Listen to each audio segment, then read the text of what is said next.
Good evening everyone.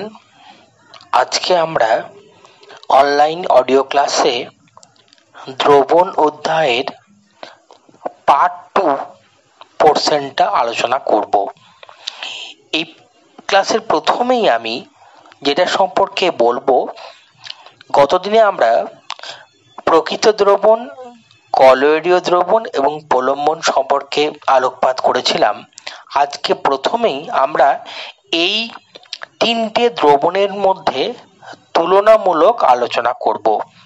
প্রথমেই যেটা আমরা করব সেটা হচ্ছে দ্রবণের প্রকৃতি। দ্রবণের প্রকৃতি অনুযায়ী প্রকৃত দ্রবণ হচ্ছে সমসত্ব ও স্বচ্ছ, কলয়েডীয় দ্রবণ হচ্ছে অসমসত্ব ও অস্বচ্ছ এবং প্রলম্বন হচ্ছে অসমসত্ব ও অস্বচ্ছ। ক্লিয়ার? কণার ব্যাস প্রকৃত দ্রবণের ক্ষেত্রে 10⁻⁻8 সেমি বা তার কম, কলয়েডীয় দ্রবণের ক্ষেত্রে 10⁻⁻7 সেন্টিমিটার থেকে 10⁻⁻5 সেন্টিমিটার এবং প্রলম্বনের ক্ষেত্রে 10⁻⁻4 সেন্টিমিটারের থেকে বেশি। ক্লিয়ার? এবার দেখো দৃশ্যমানতার ক্ষেত্রে প্রকৃত দ্রবণকে আমরা আল্ট্রা মাইক্রোস্কোপের সাহায্যেও দেখতে পাই না, ঠিক আছে? আর কলয়েডীয় দ্রবণকে আল্ট্রা মাইক্রোস্কোপের সাহায্যে দেখা যায়, আর প্রলম্বনের যে কণাগুলো তাকে খালি চোখে বা সাধারণত মাইক্রোস্কোপে দেখা যায়। ক্লিয়ার? এবারে কণাগুলির থিতিয়ে পড়ার প্রবণতা। প্রকৃত দ্রবণের ক্ষেত্রে কণাগুলি কখনোই থিতিয়ে পড়ে না। কলয়েডীয় দ্রবণের ক্ষেত্রে উত্তপ্ত করলে বা তড়িৎ বিশ্লেষ্য পদার্থ যোগ করলে থিতিয়ে পড়ে, আর প্রলম্বনের ক্ষেত্রে অভিকর্ষজ বলের প্রভাবে ধীরে ধীরে থিতিয়ে পড়ে। ক্লিয়ার? এবার দেখো টিন্ডাল প্রভাব প্রকৃত দ্রবণের মধ্যে দেখা যায় না, কলয়েডীয় দ্রবণের মধ্যে দেখা যায়, আর প্রলম্বনের ক্ষেত্রে টিন্ডাল প্রভাব দেখা যায় না। তার আমরা এই তিনটে দ্রবণ, প্রকৃত দ্রবণ, কলয়েডীয় দ্রবণ এবং প্রলম্বনের মধ্যে তুলনামূলক আলোচনা করলাম। তোমরা পরীক্ষার জন্য এই যে পয়েন্টগুলো রয়েছে, এই পয়েন্টগুলো 5টি পয়েন্ট তোমাদের বললাম, 6টি পয়েন্ট বললাম, এগুলোর মধ্যে তোমরা যেগুলো খুব গুরুত্বপূর্ণ সেগুলো হচ্ছে দ্রবণের প্রকৃতি, কণার ব্যাস, আর একটা হচ্ছে তোমার কণাগুলি থিতিয়ে পড়ার প্রবণতা। এই তিনটে পয়েন্টকে ভালো করে মনে রাখবে, তাহলেই কিন্তু তোমরা এই তোমার তিনটে যে পার্থক্য রয়েছে তিনটে দ্রবণের মধ্যে, সেখান থেকে তোমরা পরীক্ষায় খুব ভালো অ্যান্সার করতে পারবে। এবার আমি আগের দিন বলেছিলাম বিভিন্ন ধরনের যে কলয়েডীয় দ্রবণের কথা, সেগুলো আমি আরেকবার রিপিট করে দিই। তো বলেছিলাম যে কলয়েডীয় তোমার দ্রবণের মধ্যে সলের কথা বলেছিলাম, কঠিন এরোসেল বলেছিলাম, তরল এরোসল বলেছিলাম, ইমালশন বলেছিলাম, জেল বলেছিলাম, কঠিন ফোম এবং ফোম। এগুলোর মধ্যে উদাহরণের মধ্যে তোমরা এগুলোর যে বললাম নামগুলো উদাহরণ মনে রাখবে। যেমন সলের উদাহরণ হচ্ছে রং, তারপরে তোমার স্টার্চ দ্রবণ। কঠিন এরোসেলের উদাহরণ হচ্ছে ধোঁয়া, কঠিন সলের উদাহরণ হচ্ছে রঙিন কাঁচ, তরল এরোসল হচ্ছে কুয়াশা বা মেঘ, এমালশন হচ্ছে দুধ, শ্যাম্পু বা মাখন, জেল হচ্ছে জেলি বা দই। তারপর ধরো ফোম মানে হচ্ছে সাবানের ফেনা। এই বিষয়গুলো তোমরা একটু ভালো করে দেখে নিও কলয়েডীয় দ্রবণের ক্ষেত্রে, ঠিক আছে? এবার দেখো আমরা আজকে আরেকটা খুবই গুরুত্বপূর্ণ বিষয় সম্পর্কে আলোচনা করব, সেটা হচ্ছে যে দ্রবণের দাব্যতা। ঠিক আছে? দাব্যতা খুব গুরুত্বপূর্ণ একটা কনসেপ্ট এই দ্রবণের ক্ষেত্রে।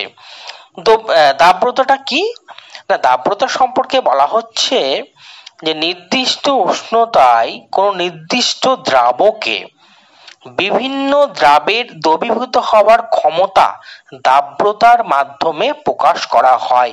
একটা দ্রাবকের মধ্যে, অর্থাৎ ধরো দ্রাবক জল ধরলাম, এই জলের মধ্যে কতটা চিনি বা লবণ আমরা গুলতে পারবো বা দ্রবীভূত হতে পারবে, ওই রকম ধরনের একটা কনসেপ্ট যে কোনো নির্দিষ্ট উষ্ণতায় কোনো নির্দিষ্ট দ্রাবকে বিভিন্ন দ্রাবের দ্রবীভূত হওয়ার যে ক্ষমতা সেটাকে আমরা দাব্যতার মাধ্যমে প্রকাশ করি। তার সংজ্ঞাটা কি দাব্যতার?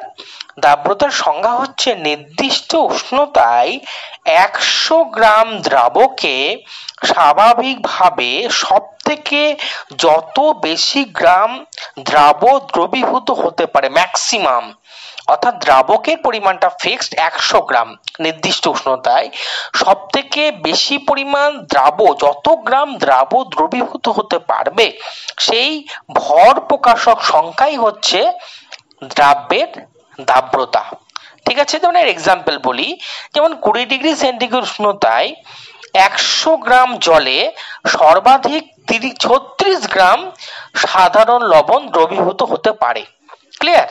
তাহলে এই যে 36 গ্রাম সাধারণ লবণ, মানে এটা হচ্ছে দ্রাব আর জলটা কি দ্রাবক, তাহলে এই যে 36 গ্রাম সাধারণ লবণ দ্রবীভূত হতে পারছে 100 গ্রাম জলের মধ্যে 20 ডিগ্রি সেন্টিগ্রেড তাপমাত্রায়, তাহলে এই তোমার 20 ডিগ্রি সেন্টিগ্রেড তাপমাত্রায় সাধারণ লবণের দাব্যতা হচ্ছে 36, কারণ 20 ডিগ্রি সেন্টিগ্রেড তাপমাত্রায় 100 গ্রাম জলে সর্বাধিক 36 গ্রাম সাধারণ লবণ দ্রবীভূত হতে পারে।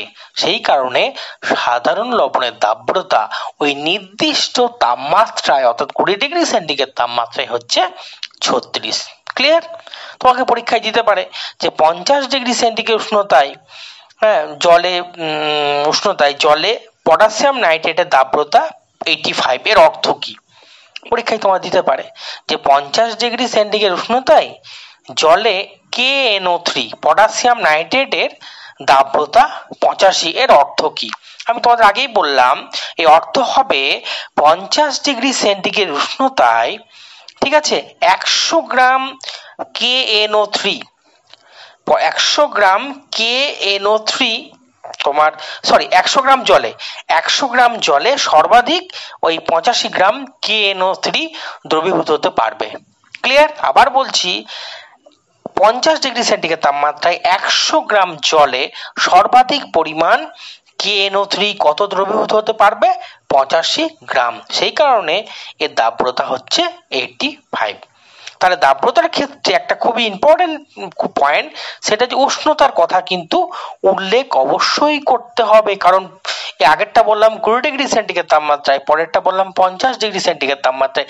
টেম্পারেচারটা কিন্তু ফিক্স থাকবে, কারণ টেম্পারেচার যদি ভ্যারি করে যায় দাব্যতা কিন্তু ভ্যারি করে যাবে। তাই দাব্যতার সংজ্ঞায় উষ্ণতাটা কিন্তু তোমাকে লিখতে হবে মাস্ট। উষ্ণতাটা কিন্তু খুবই ডিসাইডিং ফ্যাক্টর। উষ্ণতা ছাড়া কিন্তু দাব্যতাটাকে আমরা ভালোভাবে বোঝাতে পারবো না। ঠিক আছে, এবার দেখো, আমরা যদি একটা দাব্যতার একটা ফর্মুলা আমরা প্রতিষ্ঠা করতে পারি সেটা কেমন হবে। দেখো, মনে করলাম যে T ডিগ্রি সেন্টিগ্রেড উষ্ণতায়, একটা fixed temperature T degree centigrade উষ্ণতায় x গ্রাম কোনো দ্রবণটা কত? x গ্রাম। দ্রবণটা হচ্ছে x গ্রাম, অর্থাৎ দ্রবণের মধ্যে দ্রাব এবং দ্রাবক ঢুকে থাকবে। সর্বাধিক y গ্রাম দ্রবীভূত আছে, তাহলে দ্রবণটা কত? x গ্রাম, আর দ্রাব কত আছে? y গ্রাম। তাহলে যেহেতু দ্রবণটা x, দ্রাবটা হচ্ছে y, তাহলে দ্রাবকের পরিমাণটা কত আমরা বের করতে পারবো? x minus y। তাহলে x মাইনাস y গ্রামটা হচ্ছে আমার দ্রাবকের ভর। ঠিক আছে, তার মানে এই 3 ডিগ্রি সেন্টিগ্রেড তাপমাত্রায় দ্রাবকের পরিমাণটা কত? x মাইনাস y গ্রাম দ্রাবক, আর দ্রাবের ভর কত? y গ্রাম। তাহলে বলা হচ্ছে যে T ডিগ্রি সেন্টিগ্রেড উষ্ণতায় 100 গ্রাম দ্রাবকে যে দ্রাব রয়েছে 100 গ্রাম, 100 গ্রামে কি হবে না, সেটা হবে y ডিভাইডেড বাই y মানে হচ্ছে দ্রাবের ভর, x মাইনাস y মানে হচ্ছে দ্রাবকের ভর, ইন্টু 100 গ্রাম। যেহেতু 100 গ্রাম আমরা বলছি, 100 গ্রাম দ্রাবকে বললাম, তাহলে কোনো নির্দিষ্ট উষ্ণতায় কোনো দ্রাবের দাব্যতার ফর্মুলা হচ্ছে দ্রবণে দ্রবীভূত সর্বাধিক দ্রাবের ভর মানে ওয়াইটা ডিভাইডেড বাই দ্রবণে দাবকের ভর মানে x মাইনাস ওয়াই ইন্টু 100, যেহেতু 100 গ্রাম দ্রাবকটা আমার 100 গ্রাম ফর্ম আমাদের সংজ্ঞাতেও রয়েছে। তা আবার বলছি, কোন নির্দিষ্ট উষ্ণতায় কোন দ্রাবের দাব্রতা হচ্ছে দ্রবণে সর্বাধিক দ্রবীভূত দ্রাবের ভর, মানে হচ্ছে y ডিভাইডেড বাই দ্রবণে দ্রাবকের ভর মানে হচ্ছে x মাইনাস ওয়াই, যেটা বললাম, ইন্টু 100। দাব্রতা যেহেতু দুটি ভরের অনুপাত, দ্রাবের ভর বাই দ্রাবকের ভর, সেই কারণে এটি একটা সংখ্যা, এর কিন্তু কোনো একক নেই। দাব্রতার কিন্তু কোনো একক নেই, কারণ দাব্রতা হচ্ছে দুটি ভরের অনুপাত। ক্লিয়ার? এবার দেখো, আমরা দাব্রতা জানলাম, ঠিক আছে। এবার দেখো, তরলে গ্যাসের দাব্রতার উপর উষ্ণতা এবং চাপের প্রভাব। উষ্ণতা এবং চাপটা কতটা দাব্রতার উপর প্রভাব বিস্তার করছে সেটা সম্পর্কে আমরা আলোচনা করব। প্রথমে দেখো উষ্ণতার প্রভাব। আমি প্রথমেই বলেছিলাম দাব্রতা আলোচনা করতে গিয়েই যে দাব্রতা বলার সময় তোমাকে উষ্ণতার কথাটা বলতেই হবে, কারণ একটা নির্দিষ্ট উষ্ণতায় দাব্রতা একরকম, আবার উষ্ণতাটা যদি পরিবর্তন করে দাও তুমি, তাহলে কি হবে, দাব্রতার পরিবর্তন হয়ে যাবে। তাহলে তুমি দেখো, লক্ষ্য করো, উষ্ণতা বাড়ালে তরলে গ্যাসের দাব্রতা কমে, আর উষ্ণতা কমালে দাব্রতা বাড়ে। দেখো, দাব্রতা আমি মানে কি বলেছিলাম, আমি যখন দাব্রতার সংজ্ঞাটা দিয়েছিলাম তখন বলেছিলাম যে নির্দিষ্ট উষ্ণতায় 100 গ্রাম দ্রাবকে সব থেকে বেশি যত গ্রাম দ্রবীভূত হতে পারে সেটাকে আমরা বলেছিলাম দাব্রতা। তাহলে যদি তুমি একটা জিনিস লক্ষ্য করো, তুমি ব্যাপারটা যে আমি যখন উষ্ণতাটা বাড়াচ্ছি, দাব্রতাটা কার ধর্ম, তরলের ধর্ম। তাহলে উষ্ণতা বাড়ালে তরলে কি হচ্ছে না, গ্যাসের দাব্রতা, তরলের মধ্যে গ্যাসের যে দাব্রতা সেটা কমছে, আর উষ্ণতা বাড়ালে দাব্রতাটা বাড়ছে। যেমন একটা এক্সাম্পল দিই, সাধারণ উষ্ণতায় কিছু পরিমাণ কার্বন ডাই অক্সাইড, আমি গ্যাস নিয়ে বলছি, আমি আগেরটা তরল নিয়ে বলেছিলাম। এখন দেখো, সাধারণ উষ্ণতায় জলের মধ্যে কিছু পরিমাণ CO2, অক্সিজেন ইত্যাদি গ্যাসীয় পদার্থ দ্রবীভূত থাকে। সাধারণ উষ্ণতায় জলের মধ্যে কিছু CO2 এবং O2 দ্রবীভূত থাকে। এখন এই জলকে তুমি যদি বেশ কিছুক্ষণ ধরে ফোটাও, এমনি তোমরা দ্রবীভূত থাকলো, কিন্তু যদি জলকে তুমি টেম্পারেচার বাড়াও, ফোটাও, তাহলে দেখবে গ্যাসীয় পদার্থগুলি সম্পূর্ণভাবে বেরিয়ে যাবে। বুঝতে পেরেছো তো? যখনই বেরিয়ে যাচ্ছে তখন কি হচ্ছে, দাব্রতাটা কমে যাচ্ছে। ক্লিয়ার? এবার দেখো চাপের প্রভাব। স্থির উষ্ণতায় চাপ বাড়ালে তরলের কি হচ্ছে, স্থির উষ্ণতায় চাপ বাড়ালে তরল দ্রাবকে গ্যাসের দাব্রতা বাড়ে। দেখো, দ্রাবকটা তরল আর দ্রাবকটা গ্যাস। এখানে আমরা আগের যখন উদাহরণ দিয়েছিলাম তখন আমি বলেছিলাম যে দ্রাবকটা হচ্ছে তরল আর দ্রাবকটা কঠিন, তাই তো, চিনি বা KNO3 পটাশিয়াম নাইট্রেট।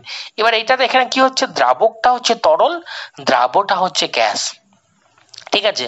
তাহলে চাপ যখন আমরা বাড়াচ্ছি তরলে, গ্যাসের দাব্রতা কমছে, আর উষ্ণতা কমালে দাব্রতা বাড়ছে যখন দ্রাবকটা গ্যাসীয়। এখানে কি হচ্ছে, চাপের ক্ষেত্রেও তাই, স্থির উষ্ণতায় চাপ বাড়ালে তরলে কি হচ্ছে না, তরল দ্রাবকে গ্যাসের দাব্রতা বাড়ছে, আর চাপ কমালে দাব্রতা কমে।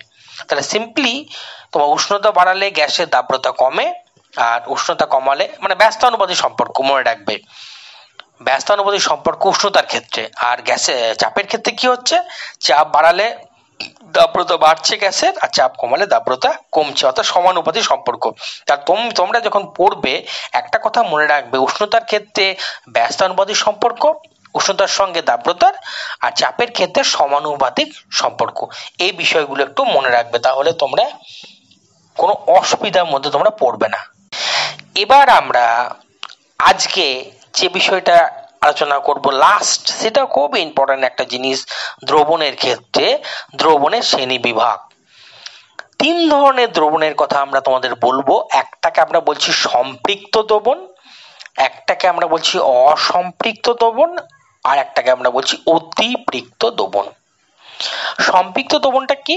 দেখো খুব সিম্পল, ঘরের উষ্ণতায় আমরা কি করছি, গ্লাসে কিছুটা জল নিয়ে ওর মধ্যে অল্প অল্প করে চিনি যোগ করে আমরা নাড়াচ্ছি, চিনি দিচ্ছি গুলে যাচ্ছে, চিনি দিচ্ছি গুলে যাচ্ছে। এবার দেখো প্রথমে যখন আমরা চিনিটা দিলাম দ্রবীভূত হলো, ঠিক আছে। এবার দেখো আস্তে আস্তে কি হচ্ছে না, যত চিনি যোগ করছি আমরা তত কি হচ্ছে না, চিনিটা দ্রবীভূত হচ্ছে। কিন্তু এরপরে আমরা যদি আরো বেশি চিনি দ্রবীভূত করার চেষ্টা করি, দেখবো চিনিটা তলায় থিতিয়ে পড়ছে। এক গ্লাস জলে কত আর চিনি তোমার দ্রবীভূত হবে বা গুলে যাবে। চিনি দেওয়ার পর দেখবো একটু সময় পর যে চিনিটা কিন্তু আর দ্রবীভূত হচ্ছে না, তলায় থিতিয়ে পড়ছে। তাহলে অদ্রবীভূত চিনির ওপরে যে স্বচ্ছ সমসত্ব দ্রবণ থাকে তাকে আমরা বলছি ঘরের উষ্ণতায় চিনির সম্পৃক্ত দ্রবণ। অর্থাৎ সর্বাধিক একটা এক গ্লাস জলের মধ্যে বা জলের মধ্যে সর্বাধিক যত চিনি বা দ্রবীভূত হতে পারছে, ঠিক আছে, তাকে আমরা বলছি ওই নির্দিষ্ট উষ্ণতায় ওই দ্রাবের সম্পৃক্ত দ্রবণ। আবার বলছি, কোন নির্দিষ্ট উষ্ণতায় নির্দিষ্ট পরিমাণ দ্রাবকে মানে জলে সর্বোচ্চ পরিমাণ দ্রবীভূত হয়, সর্বোচ্চ ম্যাক্সিমাম দ্রবীভূত হতে পারছে, সেই দ্রবণকে আমরা বলছি সম্পৃক্ত দ্রবণ, যতটা দ্রবীভূত হতে পারছে। ক্লিয়ার? এবার দেখো নেক্সট, এবার দেখো এক গ্লাস জলে 1 চামচ চিনি যোগ করলে ভালোভাবে নাড়ালে আমরা দেখছি চিনিটা জলে দ্রবীভূত হয়ে যাচ্ছে, সমসত্ব মিশ্রণ উৎপন্ন করছে।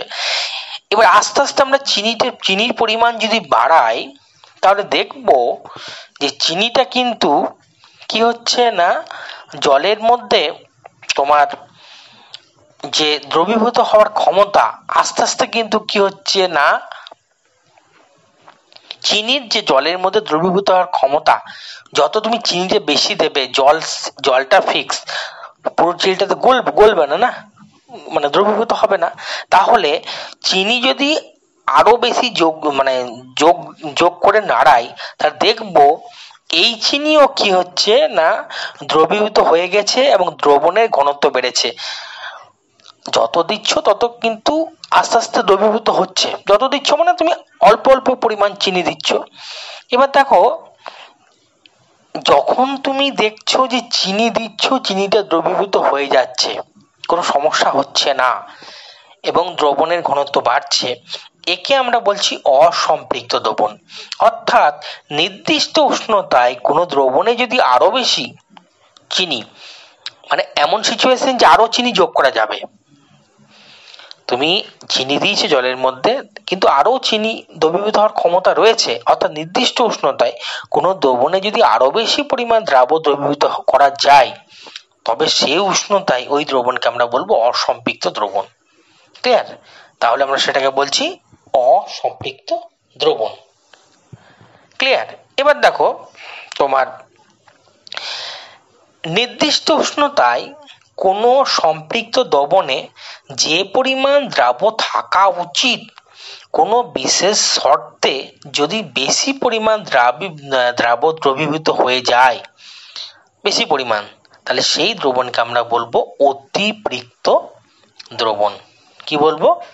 অতিপৃক্ত দ্রবণ। এবার দেখো, এবার আমি শেষে তিনটে নিয়ে একটু মানে তুলনামূলক আলোচনা করছি, ঠিক আছে? এবার দেখো, ঘরের উষ্ণতায় প্রস্তুত কোনো সম্পৃক্ত দ্রবণের উষ্ণতা যদি আমরা বাড়াই, তাহলে দ্রবণটি অসম্পৃক্ত হয়ে পড়বে, তাই তো? অর্থাৎ দ্রবণটির গ্রহণ করার ক্ষমতা বাড়বে। ঘরের উষ্ণতায় যদি একটি সম্পৃক্ত দ্রবণের উষ্ণতা যদি আমরা কমাই, তাহলে কিছু পরিমাণ দ্রবণ থেকে বেরিয়ে পাত্রের তলায় থিতিয়ে পড়বে, আমি উষ্ণতাটা কমাই, থিতিয়ে পড়বে, ঠিক আছে? তো এই অবস্থায় কিন্তু উপরের স্বচ্ছ দ্রবণটি সম্পৃক্ত অবস্থায় থাকে। এবার দেখো, সম্পৃক্ত দ্রবণের উষ্ণতা বাড়ালে উচ্চতর উষ্ণতায় দ্রবণটি অসম্পৃক্ত হয়ে পড়ছে। স্থির উষ্ণতায় সম্পৃক্ত দ্রবণে অতিরিক্ত দ্রাবক যোগ করলে, যদি আমরা সম্পৃক্ত দ্রবণে অতিরিক্ত দ্রাবক যোগ করি, তাহলে দ্রবণটি অসম্পৃক্ত হয়ে পড়বে। বুঝতে পেরেছো তো? তাহলে সম্পৃক্ত, অসম্পৃক্ত এবং অতিপৃক্ত এই তিনটে দ্রবণ নিয়ে তোমরা যদি ভালো করে ব্যাপারটা জল এবং চিনি দিয়ে ব্যাখ্যা করো, খুব সুন্দরভাবেই বুঝতে পারবে, কোনো সমস্যা নেই, তাই তো? কোনো সমস্যা নেই। আর একবার আমি বলে দিই ব্যাপারটা, যে কোনো নির্দিষ্ট উষ্ণতায় নির্দিষ্ট পরিমাণ দ্রাবকে সর্বোচ্চ পরিমাণ দ্রবীভূত হয়ে যে দ্রবণ উৎপন্ন করে তাকে আমরা বলছি সেই উষ্ণতায় ওই দ্রাবের সম্পৃক্ত দ্রবণ সর্বোচ্চ দ্রবীভূত হতে পারছে।